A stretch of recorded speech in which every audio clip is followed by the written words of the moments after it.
the slow, silent, and possibly irreversible decline of the US dollar. Because on February 26, 2022, the United States and Europe pulled a financial trigger they believed would break Russia's economy in half. They cut Russia off from SWIFT, the global financial nervous system that moves $5 trillion every single day. They expected Russia to collapse. They expected the ruble to disintegrate. They expected Vladimir Putin to come crawling back. But that's not what happened. Not even close. 2 years later, Russia survived. But the global financial system did not. Something cracked deep inside the foundations of dollar dominance. And what began in 2022 has happened only 4 times in the last century. Every single time, the empire that weaponized financial power accidentally destroyed its own dominance. Hey, I'm Mike. Welcome to the channel. And today we're diving into one of the most misunderstood events of the 21st century. One that world leaders thought would cripple Russia forever, but instead triggered something far more dangerous. If you love discovering the truths others overlook, make sure to like, share, and subscribe.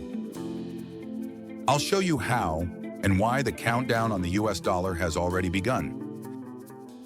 Let's start from the beginning. Before we talk about the fall of dollar supremacy, you need to understand what SWIFT actually is.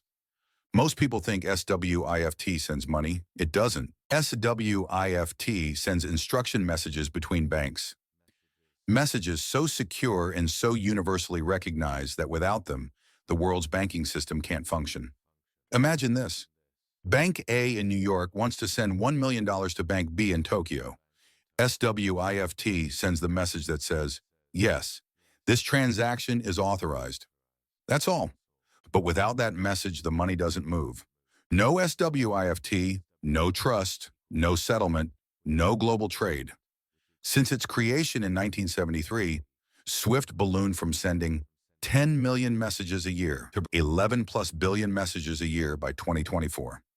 It became the bloodstream of international finance. And even though SWIFT is physically headquartered in Belgium, it is effectively controlled by the United States because most global transactions eventually settle in dollars. This invisible architecture, this quiet monopoly, was the core of America's financial power. And then, Washington chose to weaponize it. When Russia invaded Ukraine in 2022, the United States unleashed what experts called the financial nuclear option. Russian banks were cut off from SWIFT. $300 billion of Russia's foreign reserves were frozen. The ruble collapsed. Western media declared, Russia is finished. The logic was simple. If Russia can't use SWIFT, it can't trade. If it can't trade, it can't earn revenue. If it can't earn revenue, the economy dies. But that's not what happened. Russia rerouted everything. Instead of collapsing, Russia connected to China's CIPS, boosted its own SPFS system, settled trade with India in rupees, sold oil to Gulf states outside dollar channels, doubled its gold reserves, used yuan in record numbers. In a matter of months, Russia proved something world-changing. You can survive without the dollar. You can survive without SWIFT. And the countries watching this were not enemies of America. They were its allies: China, India, Saudi Arabia, Brazil, Turkey, the United Arab Emirates. Every one of them saw the same message. Your money is safe until the United States decides it's not. And that fear, not ideology, not politics, is what started the global escape from the dollar. What happened after the SWIFT ban isn't new. In fact, the same chain reaction has taken down every financial superpower of the last 110 years. Let's walk through the pattern. Stage 1, a superpower controls global finance. 1914, the British pound dominates world trade. 1980 to 2022, the US dollar and SWIFT dominate world trade. The global system is stable. Everyone trusts it until the superpower feels threatened. Stage 2, the superpower weaponizes finance. Here's the pattern repeating. Britain seized German assets in World War I. The U.S. froze Iranian assets in 1979. The U.S. sanctioned Russia in 2014. And in 2022, the U.S. removed Russia from SWIFT entirely. Every dominant empire believes the same thing. We control the system. They can't survive without us. But history says otherwise. Stage 3, the target builds alternatives. After being targeted, countries don't surrender. They innovate. Germany did it, Iran did it, and Russia did it faster than anyone expected. Russia built SPFS, ASWIFT alternative. Record high gold reserves, yuan-ruble oil settlements, direct trade channels with Asia, non-dollar pipelines, massive use of China's CIPS. Russia became the world's first test case proving sanctions don't break strong economies.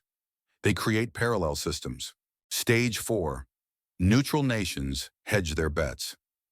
This is the breaking point, the moment empires lose invisible authority. Neutral countries begin thinking, if Russia's reserves can be frozen overnight, who's next? So global giants quietly protect themselves. China dumps U.S. treasuries to 14-year lows. Saudi Arabia accepts yuan for oil sales. India pays UAE in rupees. BRICS builds its own cross-border network. Gold purchases hit 50-year highs. Oil, gas, and metals increasingly sold in non-dollar currencies. The logic is simple. If America can weaponize the dollar, depending on the dollar becomes risky. Stage 5. The weapon loses power. Once countries prepare alternatives, the weapon becomes useless. That's happening right now. Dollar share of global reserves, 71%, 58% dollar share of global trade, 73%, 58% in 2 years. CIPS processing volume, 12 trillion, 27 trillion. BRICS grows from 5 to 9 major economies. The petrodollar monopoly, broken for the first time since 1974. The decline is not dramatic. It's quiet, it's structural, and it's permanent. Now let's look at the evidence most analysts avoid. 1. Russia is 40% non-dollar in trade, unthinkable in 2010. Normal in 2024. 2. China's real gold reserves likely exceed 4,000 to 5,000 tons. Gold-backed trade is rising quietly. 3. Over 50 central banks are testing dollar-free systems, Africa, Middle East, South America, all shifting. 4. CIPS is growing faster than SWIFT. China's alternative is still small, but its growth rate is massive. 5.